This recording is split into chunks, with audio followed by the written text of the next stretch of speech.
at that gold plating, the tasteful thickness of it. Oh my God, it even has the Trump watermark and has Android 15.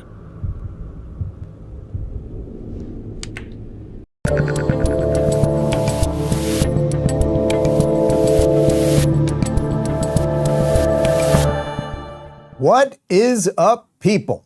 I'm Dave Rubin. This is the Rubin Report. It is June 17th in the year 2025. We are live streaming on Rumble, YouTube, and Locals. We are crushing it in the subscriber game. You know, I don't ask much from you good people, but when I do, you really come through. We got 6,000 subscribers yesterday. We are on our way to crush the 3 million by August 1st. Although, look at the numbers. It has dropped significantly since we started this quest last week. We were at about 77% of those of you who watch are actually not subscribed, which is incredible.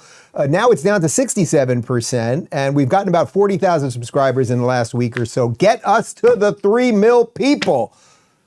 Thank you for listening. That's all I will ask of you today. Well, you know what? One more. Why not? I'm doing a lot for you over here. Also, subscribe to the Actual Friends podcast. We're doing a funny thing over there with Russell Brand and Sage Steele, Jillian Michaels, Roseanne Barr. We have a rotating cast of characters coming in every week. The link is in the description below. And yes, we have a lot to talk about today. I have extra paper in my file here. Trump, Tucker, Iran, Israel, Democrats, burning cities, migration, deportations, all of the words, adjectives, verbs, adverbs. I'm spitting while I'm talking. There's just a lot to do. So let's just dive right in. I want to start with a throwback because, you know, as we're watching some of the fighting right now, and I tried to address it as calmly as I could yesterday, and then, you know, sometimes on Twitter things aren't as calm as they could be. You know, one of the things that I'm coming around to right now is that Donald Trump has largely been right about everything, right? I always talk about like being right directionally. You don't have to be right about everything. Like I'm definitely not right about everything. I often get political predictions wrong, but I think I have been, and I have a pretty good track record over the last decade of being directionally right about the big things. I haven't fallen for the hoaxes. I've largely been right about the big things, COVID, Russia, blah, blah, blah. Trump has a way better track record on me. When it comes to being right on the important things, he's been right about almost everything. And as we're at this interesting moment right now, where the left is melting down, and we're entering this phase of the Israel-Iran war that America either has subtly been involved or will be more actively involved, or there's some combination of that, we're seeing some infighting on the right. So I want to start with a little retrospective on Trump, because about 10 years ago, yeah, it was 2015. It's hard to believe how quickly this decade has passed. Everyone was laughing at Donald Trump when he said he wanted to be president, when he went down that golden elevator, which actually was 10 years ago yesterday, believe it or not. And I want to start with this quick compilation. It's going to start with Ann Coulter on Real Time with Bill Maher, talking about Donald Trump becoming the president, because I want to illustrate that Donald Trump has been right, has fought the system, has done all of the things that everyone said couldn't be done, and nobody has a better track record. And I think maybe in the moment we are in right now, we should be thinking about that and giving the guy a little leeway. So take a look. And which Republican candidate has the best chance of winning the general election? Of the declared ones right now, Donald Trump.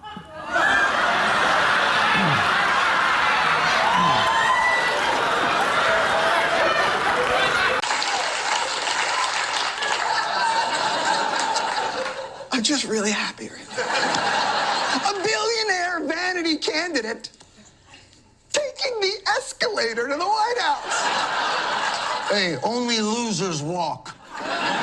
Unconventional? Will people who love him love it? Yeah, but will it get him anywhere close to becoming the nominee or the president of the United States? I think not. Can we stipulate for the purposes of this conversation that Donald Trump will never be president of the United States? How do you even have a straight face right now? There are no words to describe what just happened. Ed Rendell, do you have any doubt that this is anything more than a carnival show? It's like I can't tell if this is politics or if this is just PR from a celebrity. Okay, so I think that's a nice way to start the show because they laughed at Ann Coulter and everyone laughed. And I suspect if I could find videos of mine from around that time, well, certainly I didn't support Trump the first time around, as you know, but I didn't have Trump derangement syndrome, but I did largely think it was just this like circus sideshow thing that many of us thought it was, right? And I want to give credit to the people that saw what he was and what the vision was and everything else. I think that's a nice way to start the show today because look, you got Ann Coulter, if we're just doing a check mark. Ann Coulter, big check, you got it right.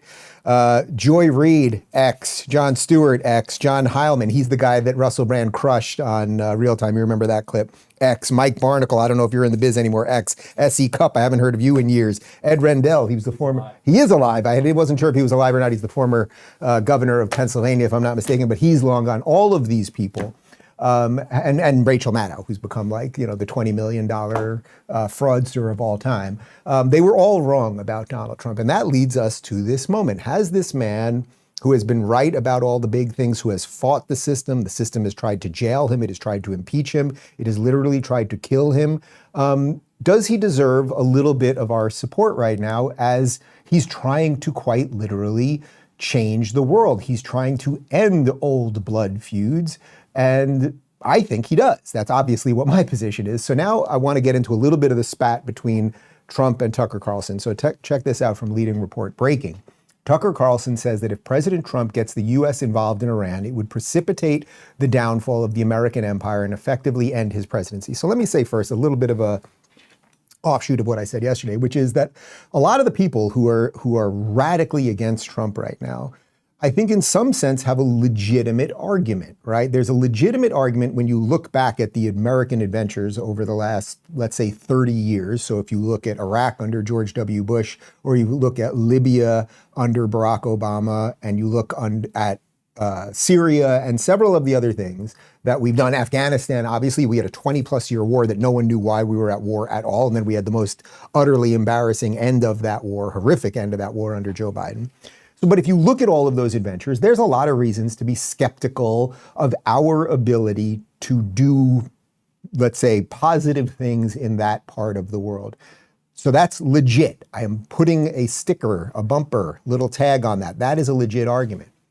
But now I would like to offer something that maybe has a little bit more robustness and reality to it, which is how significantly the world has changed in those 10 years, from the laughing at Trump to Trump now being the two-time president who they tried to assassinate and impeach and end all of his businesses and everything else. He has radically changed the world. The Middle East is radically different. The Gulf states have modernized and have given up on a lot of the radical jihad insanity. The other countries right now that are all bordering Israel, as I said yesterday, 1947, 1948, they all jumped in to try to destroy Israel. 1967, they all jumped in to try to destroy Israel. 1973, they all jumped in to destroy Israel. They're not doing it this time because they're realizing it's there to stay. There is a new world that has been forged, let's say, over these last 75 years. And Donald Trump 2 months ago in Saudi Arabia gave that speech, and he said, get on board.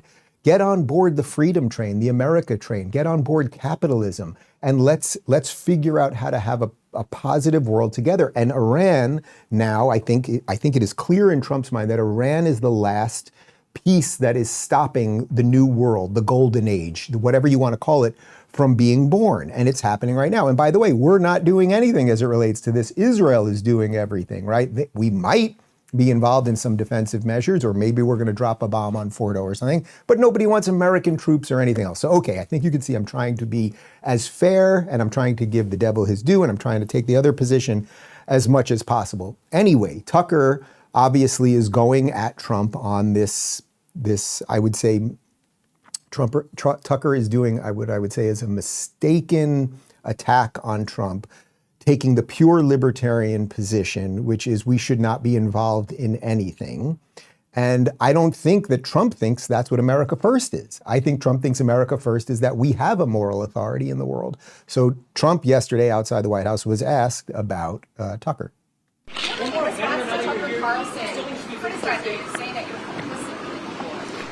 I don't know what Tucker Carlson is saying. Let him go get a television network and say it so that people listen. Thank you.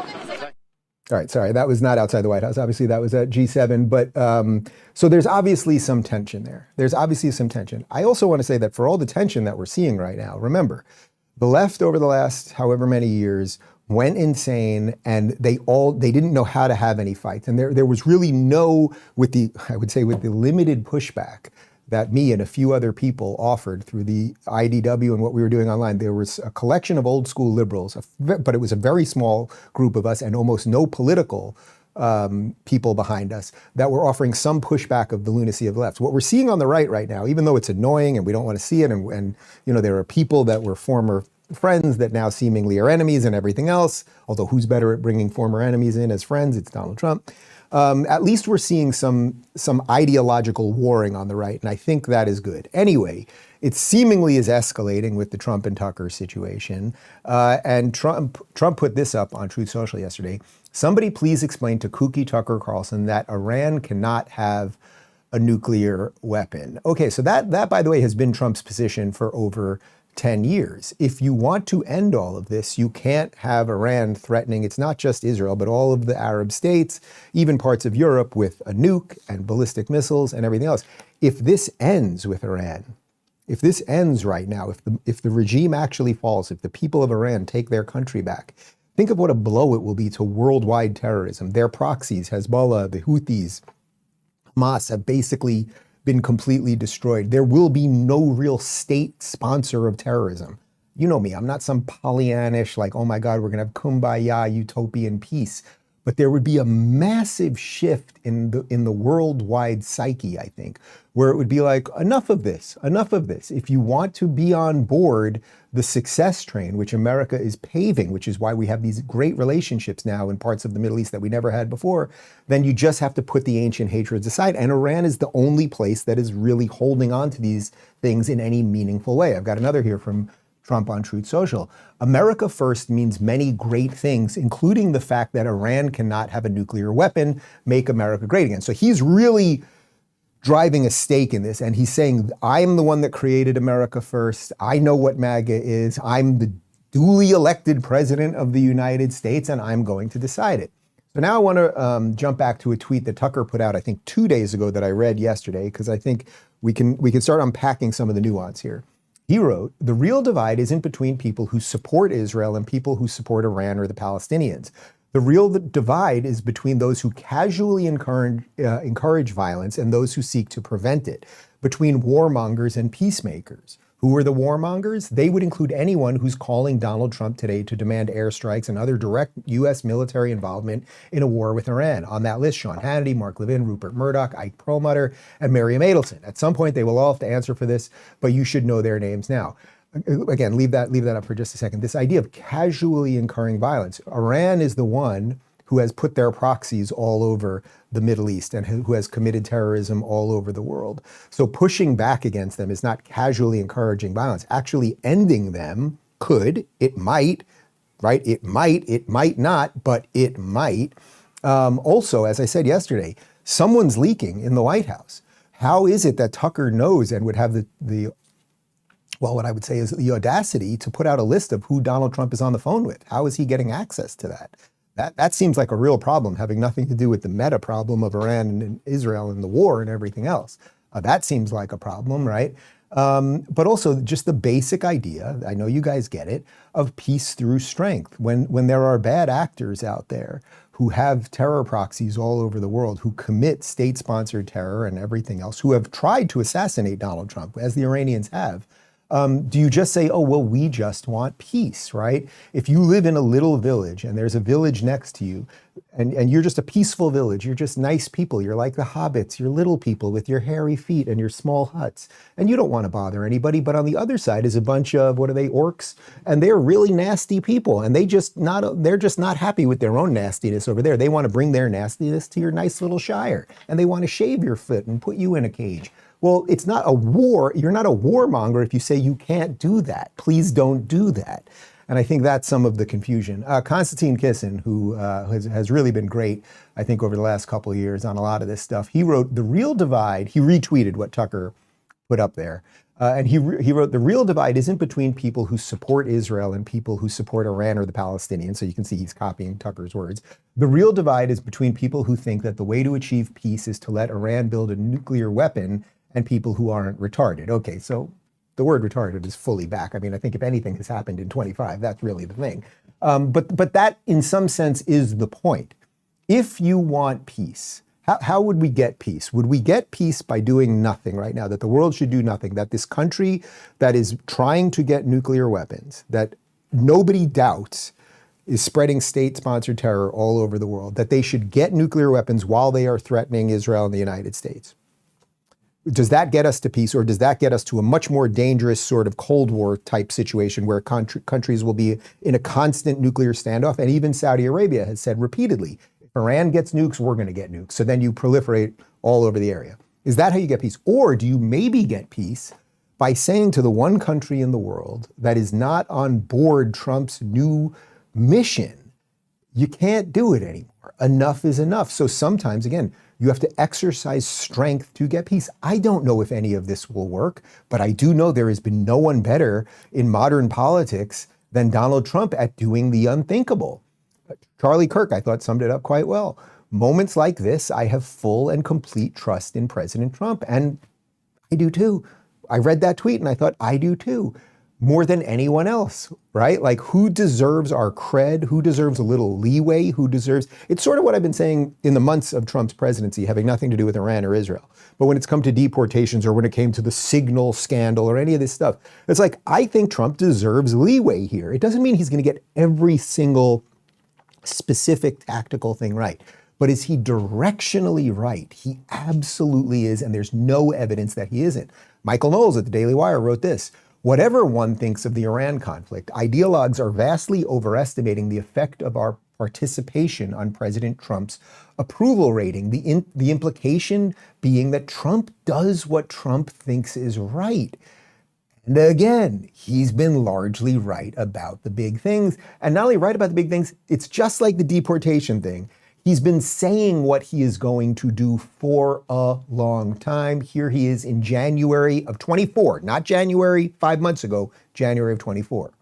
I just don't want them to have a nuclear weapon, and they weren't going to have one. And okay, so the Biden regime went back into the negotiations with Iran. They gave them, what was the amount of money? Was it $6 billion? I think it was $6 billion, remember? And it was going to be, they said it was going to be non-fungible money. And then suddenly the money got there and it became quickly fungible. 16 bill. I dropped a 10 bill on that thing. The mullahs were pretty happy about that. Anyway, the point is Trump has been remarkably consistent about this. And not only that, as I showed you yesterday, Trump gave them 60 days to negotiate. And then on day 61, things changed. That's how you negotiate, right? They should have just read Art of the Deal. I'm going to show you a couple Charlie Kirk clips here, because Charlie obviously has been one of the leading promoters of MAGA. He's out there. Charlie has an incredible ability, I would say, to feel for what the younger, newer generation of MAGA and Trump is all about. Charlie went on Jesse Waters on Fox last night and talked about this moment we're in and why he is happy that Donald Trump is president right now. Bernie Sanders, Charlie, just says he's going to introduce a resolution, the No War vs. Iran Act. He says it's going to be an illegal war the president is going to take us into. Some people on the right, they're saying don't forget about Iraq. How are you reconciling these issues? Well, first, this is the moment that President Trump was elected for. Thank God that we have President Trump in the Oval Office with this high-stakes situation. Look, President Trump 10 years ago, he went down the golden escalator. And when he announced for the presidency 10 years ago to this day, he remade the Republican Party on foreign policy. He said no more permanent wars in the Middle East. He criticized the Bush-Cheney philosophy of endless quagmires. Albeit, though, he is not an isolationist. He is willing to use violent and precise force against our enemies, like taking out Soleimani or dropping the Moab, if and when necessary. It's interesting. I was just scribbling a few things down there. Talk about taking out Soleimani, who is the Iranian general that Trump took out in Trump term 1, 45. They dropped the Moab, the mother of all bombs. And everyone was like, oh my God, what's Trump doing? It's World War III. But Trump uses uses policy to change reality, right? So he dropped the mother of all bombs. Everyone was like World War III, and then it wasn't World War III. He killed the Iranian general, and it wasn't World War III. What he does is he shows his enemies, hey, I'm not messing around. And I think that's largely what he's doing here. And by the way, we have not dropped one bomb on Iran, and it is possible we will not drop one bomb on Iran. And there is no reason we should have a boot in Iran or anything else. Could we offer some material support to Israel on defensive measures? So as they're getting pummeled with rockets, which fortunately, it seems like Iran is running out of. It sounds like they have about 500 left. Could we offer some more defense so that they can't get through the shield? Possibly. Could we maybe fly a B-52 over to drop a bomb on Fordo? Maybe we could. That Trump is going to have to decide all of these things, and I will trust his decisions in these matters.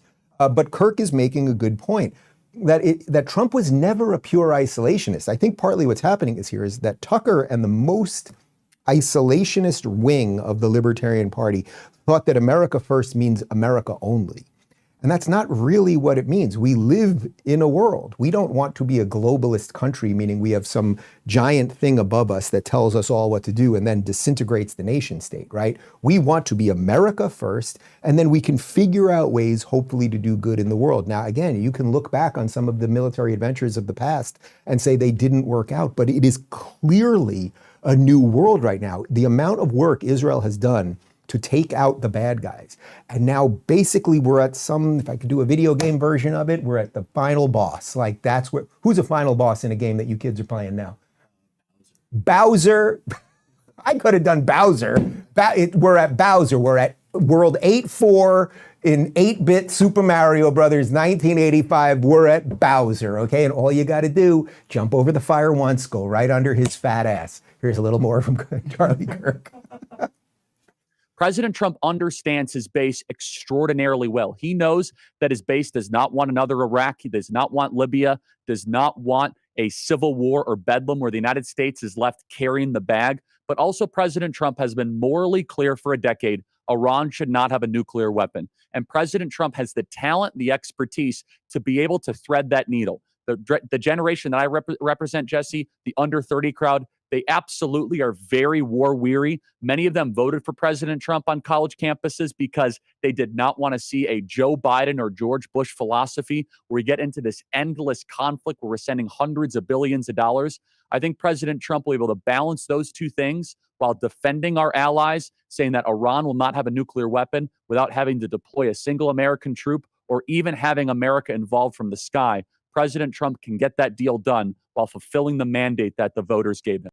All right, I'll get to that in just a second. Do we have a picture of Bowser by any chance? Do we have? That is Bowser. Oh, you're giving me a later Bowser. So that's like an N64 Bowser. I was talking about an 8-bit Bowser, but yes, Bowser was the big, let's say, steroid-laden turtle who Mario was trying to rescue the princess from. That's how simple things were back in 1985. Now we have real problems. 1985, that was the biggest issue of the day. It's like you got this Italian plumber who's eating mushrooms to rescue a princess from a turtle. That's where we were at.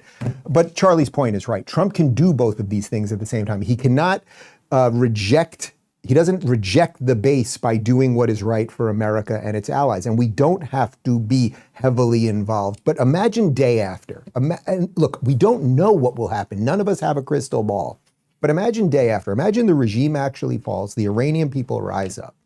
And by the way, this is not as similar when people are like, oh, but it didn't happen in Iraq, it didn't happen in Libya. Iranians have a much, much stronger their Persian culture and history is much stronger. There are more systems in place to get these people to take their country back. But imagine the mullahs fall.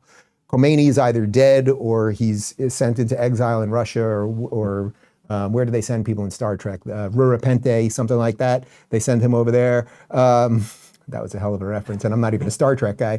But imagine day after. Suddenly, Iran no longer sponsors state terror. Libya then is like, oh my God, Hezbollah, an Iranian army that took over our country, is no longer part of this. Lebanon is for the Lebanese again. Jordan and Egypt sat out the war. They can have their countries for their people. Hamas will have no funding anymore. The Houthis will be like, shit, I guess the party's over, right? And then, again, it doesn't mean that there will be no problems.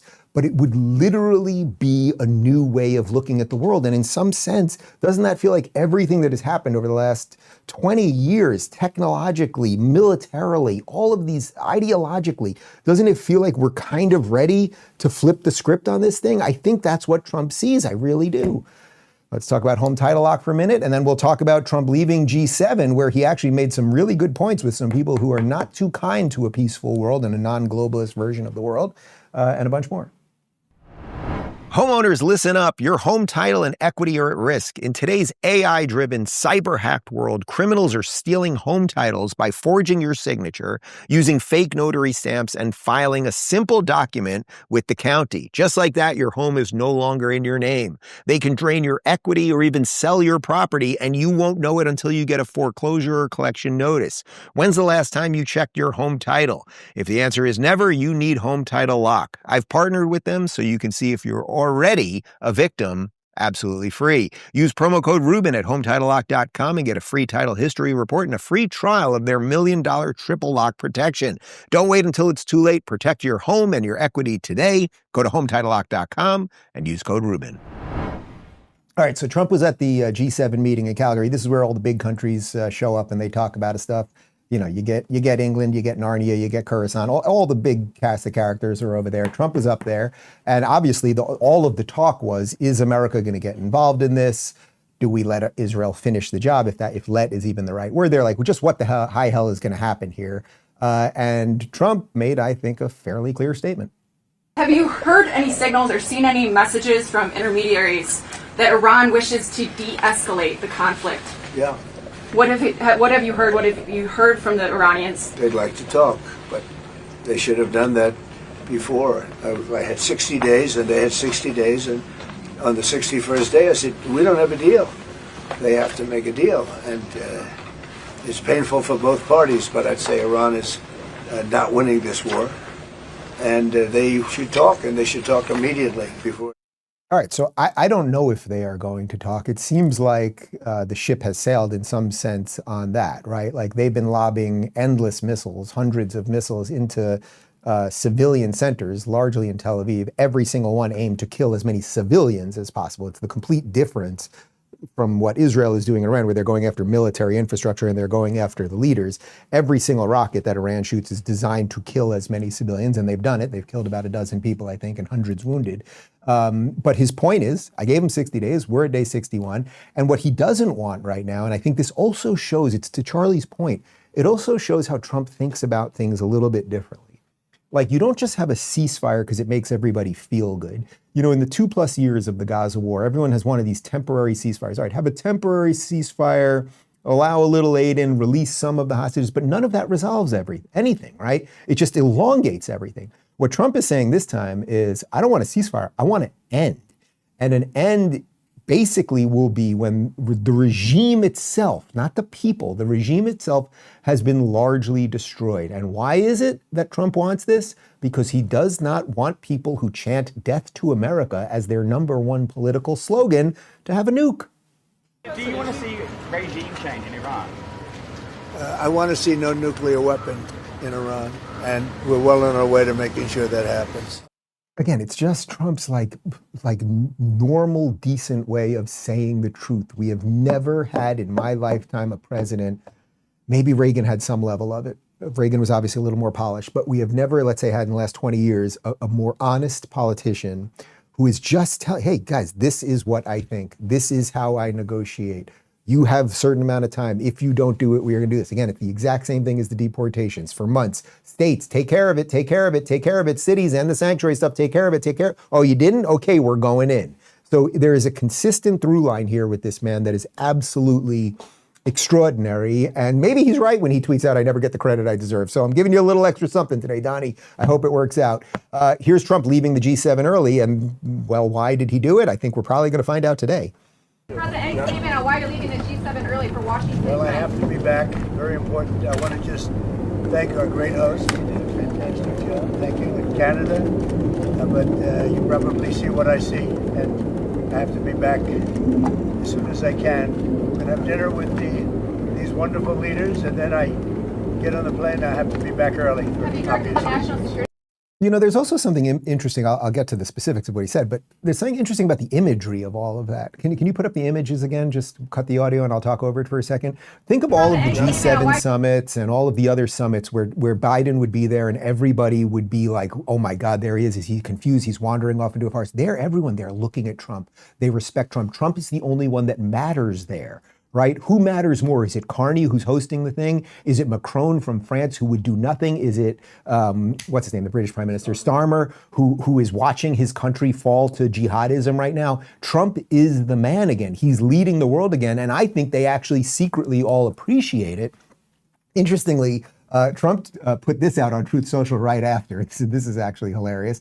Publicity-seeking President Emmanuel Macron of France mistakenly said that I left the G7 summit in Canada to go back to D.C. to work on a ceasefire between Israel and Iran. Wrong. He has no idea why I'm on my way to Washington, but it certainly has nothing to do with the ceasefire. Much bigger than that. Whether purposely or not, Emmanuel always gets it wrong. Stay tuned. And that, again, that's just Trump at his best. How does Macron know? You think Trump was like, listen, I'm going over there because I'm going to push for a ceasefire, and I really want to tell you that because you've been so great. Obviously not. Trump was like, I got to get out of here. You all see the shit that's going on, and I'm going to go deal with it. And then Macron, for his own political purposes, puts out some nonsensical statement. So again, it's just, and here's just more good Trump, again, from Truth.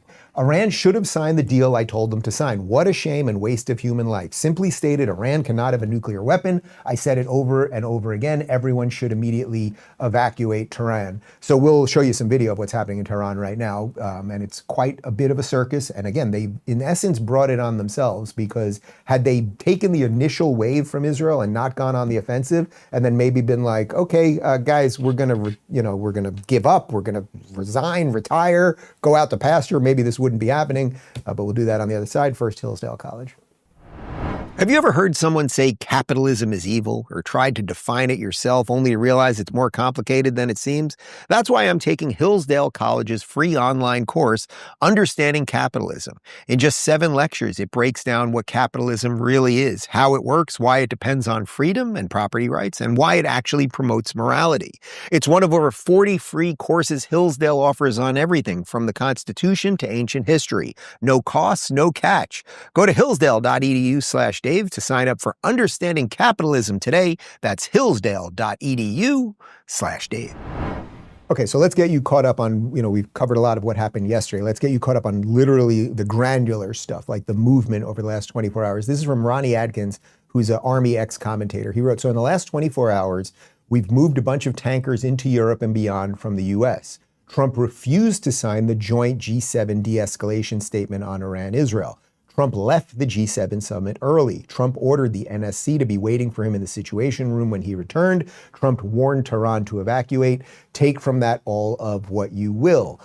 And now let's throw to Trump. So where are we at right now? The G7 wanted him to sign some doc, and this is what Macron was alluding to, like just ceasefire, just everyone stop. We'll never get to a conclusion, right? It'll be exactly what we've done in Gaza and what we always do in all of these military ventures. There's no winner, there's no loser. Let's just prolong this thing forever. And why would they want to prolong this thing forever? Well, maybe it distracts from their own domestic problems. Maybe they're making money off it one way or another. Who knows? But Trump is the decider. So again, he doesn't want some fake ceasefire. He wants something real. Here he is on that. What specifically is better than a ceasefire? What are you looking for here? An end, a real end, not a ceasefire. An end. So something that would be permanent. Yeah, or giving up entirely. That's okay too. Are you close there? Is that possible in the next 24? Why not? Certainly possible. Complete give up. That's possible. Again, guys, I don't know how many of these videos I have to watch and that you have to watch to see how profoundly honest he's being. It's actually kind of insane, and it's hard to understand if you just watch other politicians. What do I want? An end. He's not making it complicated. An end. 2 words. And wars used to end. World War II ended. People signing documents. We're done. We give up. We're going to be refugees elsewhere, or whatever it might be. Not the people of the countries, but like the leaders. We're going to go into exile. We're going to give up power. Some of us are going to go to jail. Like, there is an end to a war in a real world sense. But we unfortunately have fought wars over the last however many years where no one ever actually wins, right? Look, Afghanistan, which was a debacle, a 20-year, the longest war in American history, debacle. How did it end? It ended with us fleeing and then the Taliban taking our military equipment. That's not an end, that's an extension. He wants an end of this thing, warning people to leave Tehran. And watch this, millions of cars currently fleeing. This is from last night.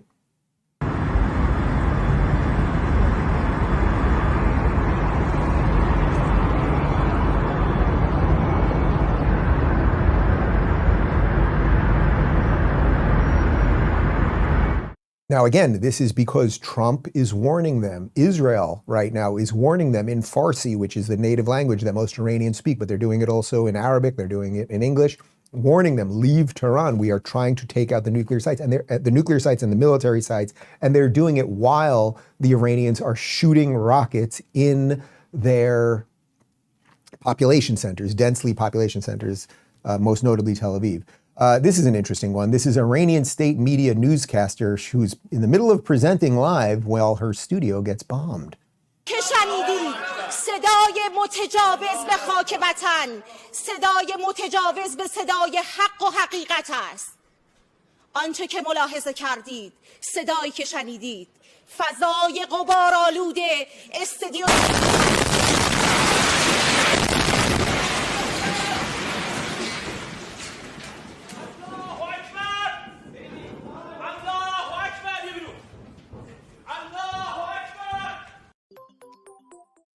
I'm sorry, what? I'm getting word right now through the earpiece here that woman has just been hired. She will be the 9 p.m. host on MSNBC after Rachel Maddow starting next week. Okay, you get the point. Like, we're doing something different here. This is not the same old thing. And I hope for those that are on the fence about this, I don't know. I have no more insight than you do as to what actually will happen on the other side. But I think what I'm trying to illustrate right now is that Trump deserves the runway to see if we can change the world right now, because we could change it way for the better. Like, I think what it is we need a little imagination right now. Like, we have the right leader. We have the right time. We have a tiny little country, Israel, that's doing all the work. They just need a little diplomatic help along the way. And then maybe we get to a whole new world. Wouldn't that feel good? Wouldn't that be an exhale for everybody? Here's more from Trump. I mean, the guy's not messing around over there on Truth Social. I have not reached out to Iran for peace talks in any way, shape, or form. This is just more highly fabricated fake news. If they want to talk, they know how to reach me. They should have taken the deal that was on the table, would have saved a lot of lives. So again, it's consistent with everything that Trump has said. You had 60 days, you didn't do it. Now, was he doing something on the back end with Bibi either way? Maybe. Like, we just don't know. But maybe they just felt there was no way to trust these people, right? They had made their point. The Iranians had clearly made their point over the last couple of years with everything they were doing with Hezbollah and the Houthis and everything else. We'll have more on the Democrats as it relates to all of this, and the little more on the internal war on the right. But first, book profits. Could you use some extra cash? Of course, who couldn't? You might be sitting on a gold mine right now and you didn't even know it. What is it? Used books. I'm not talking about writing or reading them. I'm talking about selling used books online for profit. It's simple, it works, and people are making serious income with it. You don't need a ton of time, money, or tech skills. You don't even need to own or handle the books. Everything is done online, on your schedule, from anywhere. There's a free training starting today that shows you exactly how it works. Just go to bookprofits.com/Rubin to watch. That's bookprofits.com/Rubin. All right, so what would be another reason beyond that Trump has been directionally right about stuff for 10 years and gotten all of the big stuff right? Like, he's made like little mistakes, let's say, or you didn't want the mean tweets years ago or whatever, but gotten the big stuff right. What would be another addition for the argument that we should be trusting him right now? I think the other addition would be something that was my number one concern 3 years ago or so when he announced he was running for president again, which is that he wasn't going to be able to surround himself with the right people. Thankfully, and I love having a mea culpa, thankfully I was wrong. He was able to do it by bringing in people like Pete Hegseth, like Marco Rubio, like Bobby Kennedy, like Tulsi, and the list goes on and on and on, right? Caroline Leavitt, we can do this all day long. So here's Pete Hegseth. And what did I say when Pete Hegseth was announced? What I thought about Pete Hegseth was there was a particularly interesting piece with this guy, because not only did he have the military background, to run the military, but he also had the TV presence to do it. And that's that's really a double whammy for these guys, because it's like, oh, you have actually the resume to do the job and you know how to communicate it properly. And that's Trump's favorite thing. So here's Pete Hegseth on Jesse Waters last night explaining what peace through strength and America first really mean. Is he still aiming for a nuclear deal with the Iranians? Of course. The president's, as he said today, his position has not changed. What you're watching in real time is peace through strength and America first. Our job is to be strong.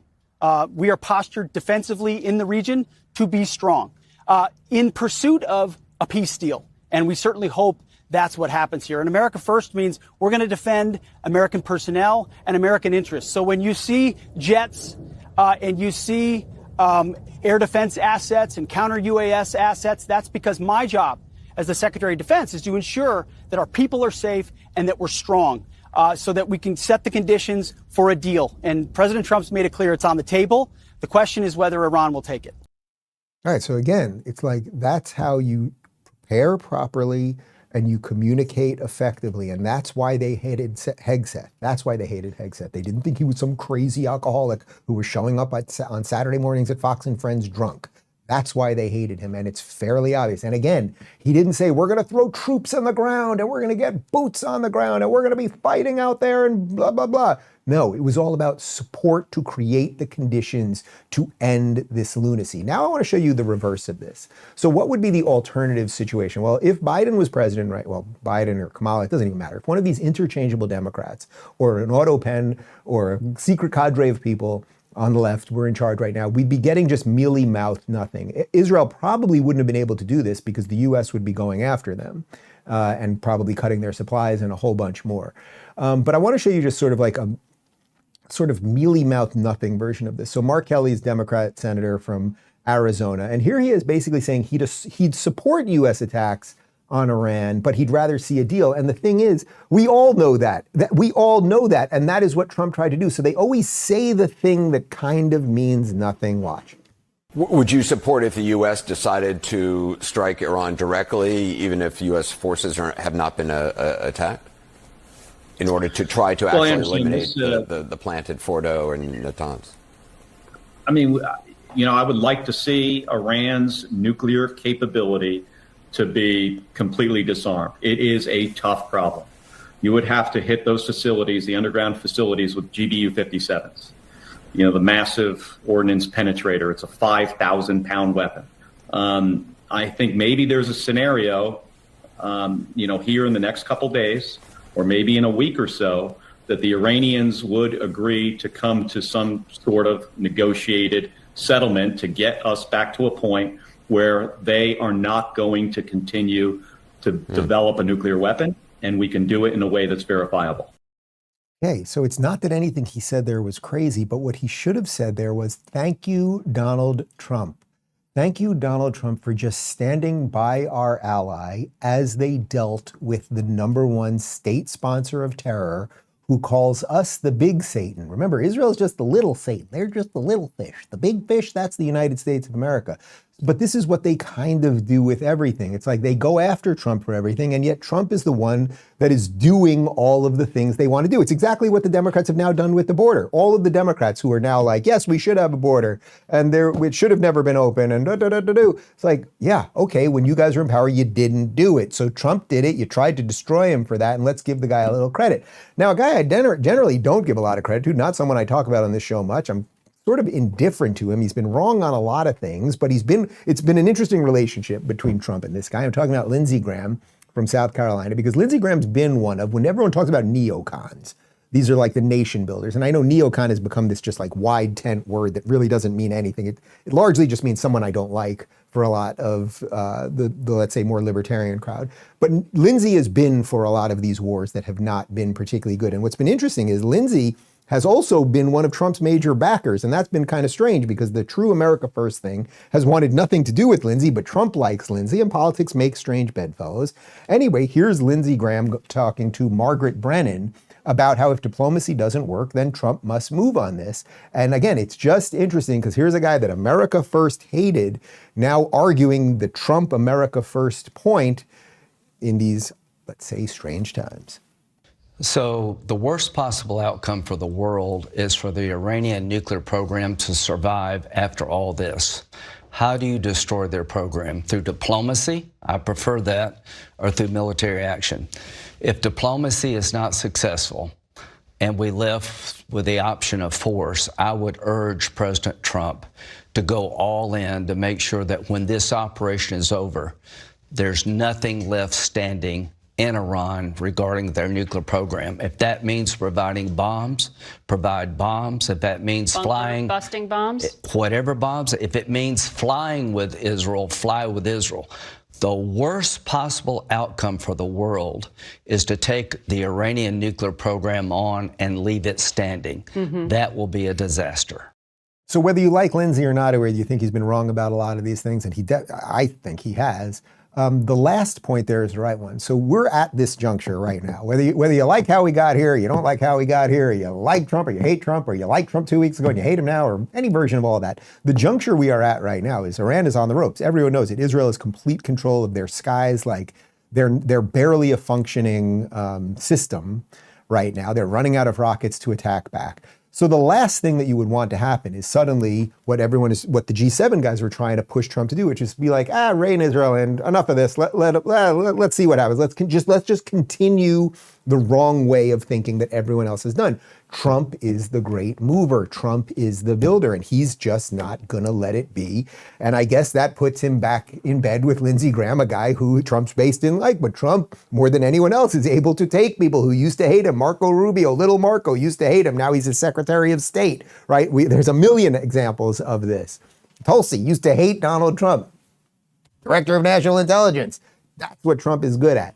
Let's contrast what good policy is and what leadership is with California, because it is a crazy place where nobody sane should live anymore. However, for some reason, 15 million Republicans still live there. Listen to this from the Right Angle News Network. Breaking: California Democrats have just introduced legislation to ban law enforcement, including federal agencies like ICE, from covering their faces during arrests. So we've covered this notion quite a bit, right? We have masked jihadis with Hamas and Hezbollah flags and with flags of other countries, and they're terrorizing people in the streets of various cities. They're burning things down, they're breaking into buildings, they're looting things, they're locking Hispanic janitors into buildings at Columbia University, all of these things. For some reason, nobody in the left, nobody in mainstream media wants these people to be unmasked, who are active domestic terrorists. However, what the left wants to be unmasked are the good guys, the guys who are coming in to try to make sure that people are able to live in a functional city. And the reason that they wear masks, as I pointed out repeatedly, is not because they're worried about their safety per se. They're wearing masks because if they were to be doxxed, which happens all the time online now, their families could be threatened, right? So if you're a guy who works for ICE and you're just doing your job, you go into a factory and you get an illegal who has a criminal record and you bring him out and then your face is put on TV, there are these crazy far left Marxist Antifa people who coordinate on Discord and all of these other places online, and then they could go after your family. So they're not doing it for themselves. These happen to be quite brave people who take a job that's not the most fun thing in the world, where you could get killed, to do it to defend the country and the borders of the United States of America. But they get everything wrong. They get everything wrong in Cali. And this gets to what I keep saying about the left. Every time they get a chance to just be like, have we gone completely insane? Are we the baddies? Are we all complete lunatics? Nobody ever says, yes, it might be us. Maybe it is us. Here's California State Senator Jesse Aragon talking about how when these people cover their faces, the ICE agents, that somehow undermines safety. He has nothing to say about the Hamas people that do it, but when the good guys come in with the mask, that's a problem. Yeah, if I can just elaborate, people covering their faces, impersonating police officers, it erodes trust in law enforcement and it undermines community safety. That's really what this bill is about. And I think many law enforcement officials, legitimate law enforcement officials, would welcome, putting in safeguards to ensure transparency and accountability. So when ICE or law enforcement comes in with masks, which again are not to defend themselves, it's to defend their families and loved ones, it erodes trust and undermines safety. And yet when the Hamas people and the Antifa people and the COVID mask people, and it's all done to hide their anonymity because they're the ones doing bad things, you have nothing to say. Well, I've got an offer for you, dude. How about we ban them all together and see what happens? But you'd never be for that because you are for the bad guys actually covering their faces because you're one of the bad guys. Here is Washington Post's Catherine Rampell, and she somehow likens ICE to the Proud Boys because they also wear masks, I guess. What are you doing? So it's especially upsetting given that there are actual ICE agents who are showing up masked, won't show their they won't show their faces, they won't show identification, they won't show a warrant, and they're just snatching people off the streets. And one thing that I have been hearing from people who are bystanders or sometimes trying to intervene is, how do we know these guys didn't just buy an ICE vest off of you don't know if it's eBay like or Amazon or militias whatever out there doing this. And like, we don't know if these are the Proud Boys or actual law enforcement agents because they won't show us any documentation. Okay, again, even if at some level what you just said there is right, how do we know who these people are and everything else?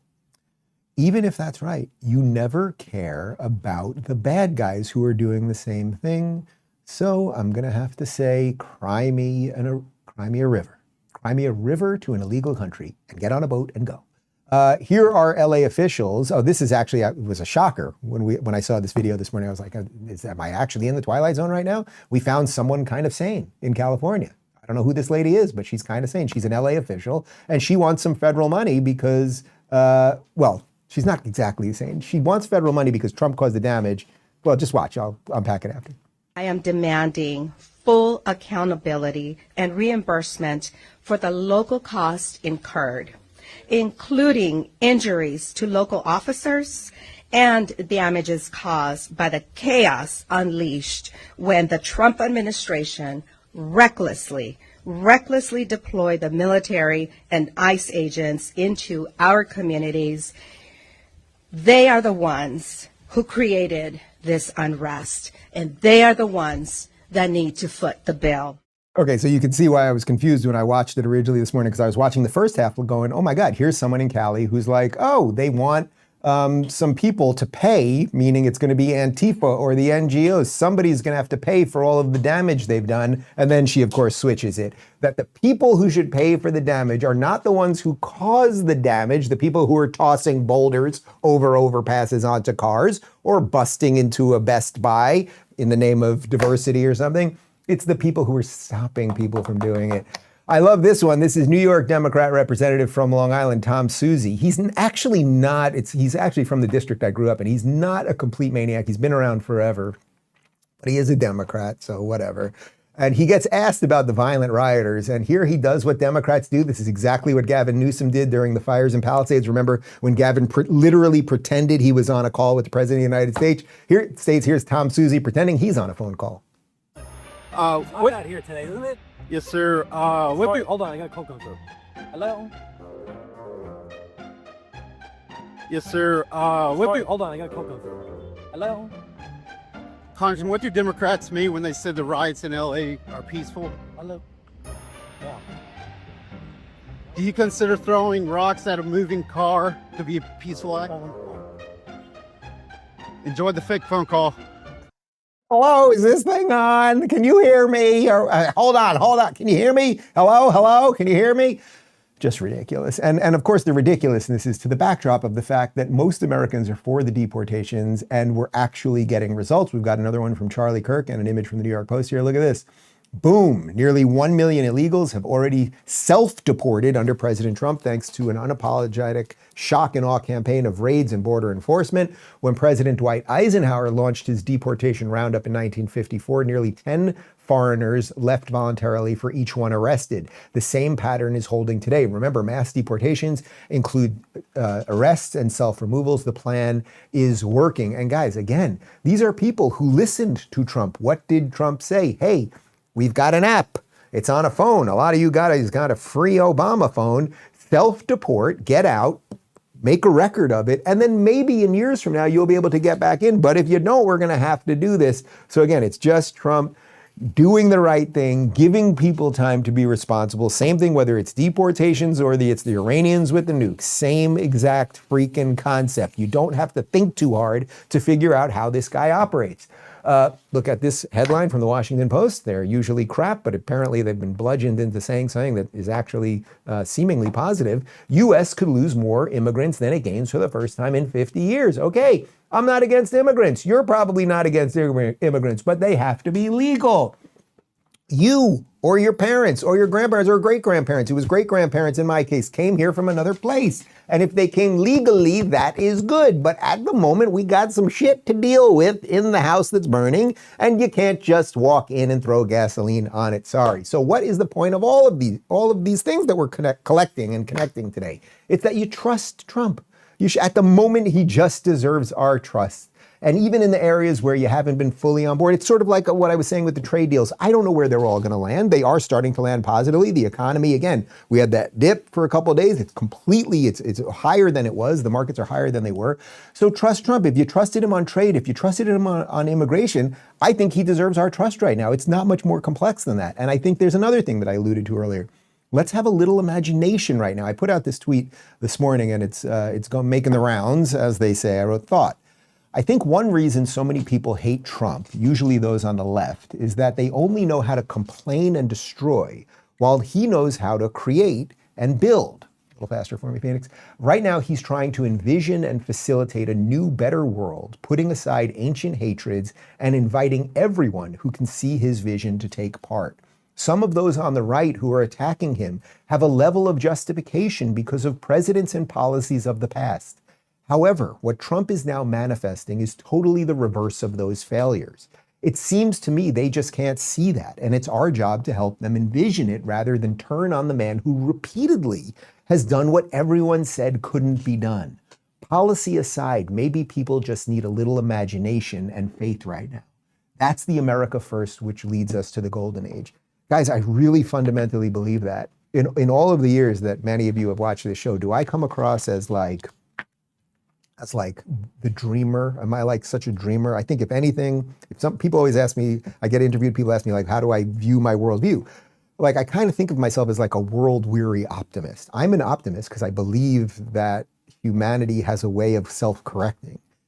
But I'm not like a dreamer. Like, I think I'm a real world person. I believe that you have to slog through all of these things, and we've been doing it for a long time. So I think we should have a little tolerance, and I mean this even to myself, where I'm a little jumpy with people on Twitter sometimes. We should have a little grace at the moment as we want to welcome people over, people who can't quite see it right now. They can't quite see the vision and everything else. But if anyone has deserved that trust in them right now, it's obviously Donald Trump, because you know what? In 2015, they laughed in Ann Coulter's face when she said he was going to be president. And which Republican candidate has the best chance of winning the general election? Of the declared ones right now, Donald Trump.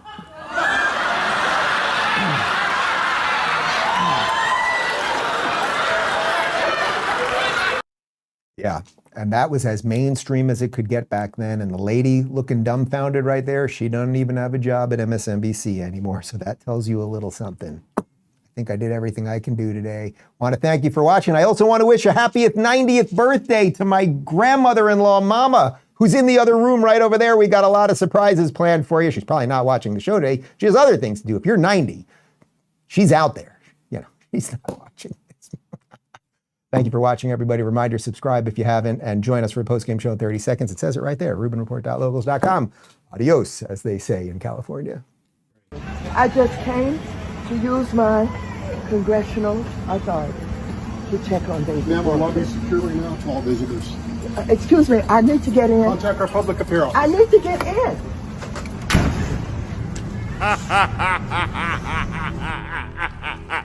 You have no power here.